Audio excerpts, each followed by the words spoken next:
Karibu katika hii channel. Kuna jambo ambalo ningetaka kusema kuhusiana na polisi. Ya kwanza niseme siku hizi inaonekana maisha haina maana. Kuna video ambayo ina trend in the wrong way. Pale polisi alienda jana akashoot mtu ambaye alikuwa katika maandamano. Ningetaka kusema ya kwamba lazima polisi waambiwe ya kwanza life is sacred. Ya kwanza wajue ya kwamba maisha ni ya Mungu. Na ni vibaya sana kuua mtu bila sababu. Manze, huyo mtu alipigwa risasi, hakuna kitu alikuwa anafanya, alikuwa tu amekaa hapo, hakuwa armed. Kwa sababu polisi hata ikikuwa life yake iko danger, kwanza hafai kushuti mtu kwa head. Na huyo mtu manze alimpiga kichwa.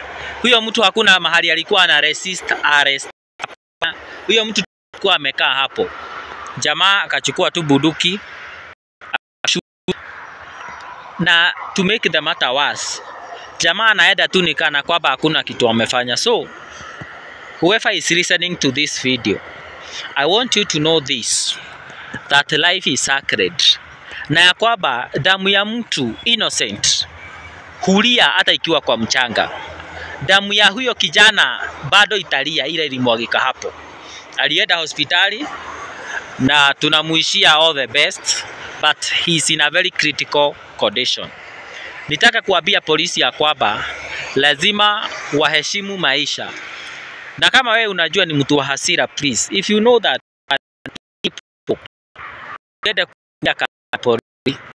because ukikuwa tunafaa hata wakati watu wanaandamana, kama kuna mtu labda ama nini, kuna control.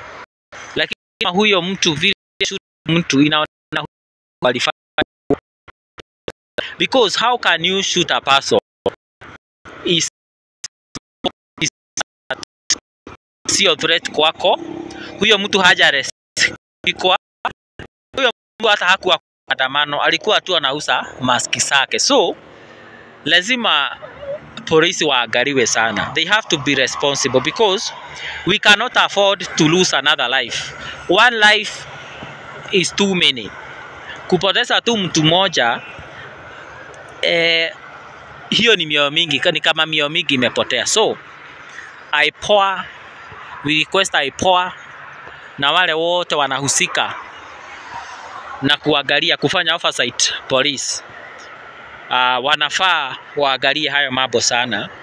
Na vile vile inatakikana wale watu ambao wanaingia katika polisi, at least hawa watu waangaliwe kabisa, because haiwezi kuwa mtu anatembea tu hivyo without no reason anashutiwa.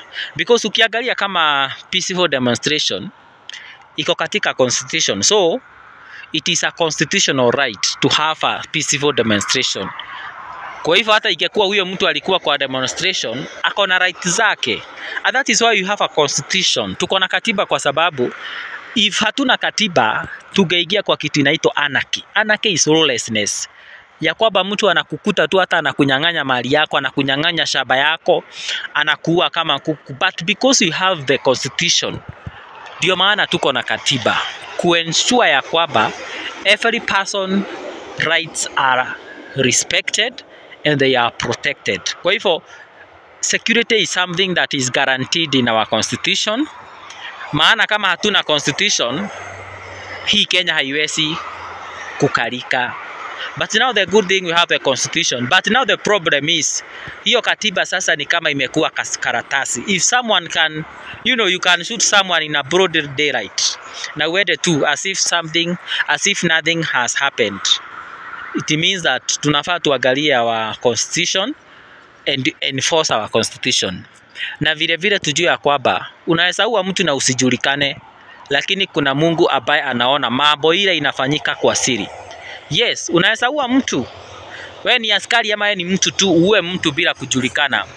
Lakini ningetaka ujue hata ukifanya hivyo hauwezi kujificha kwa Mungu. Kwa hivyo Mungu tu bado atakuona. Kwa hivyo niseme ya kwamba watu wa respect life, na manze wajue ya kwamba one life lost is too many.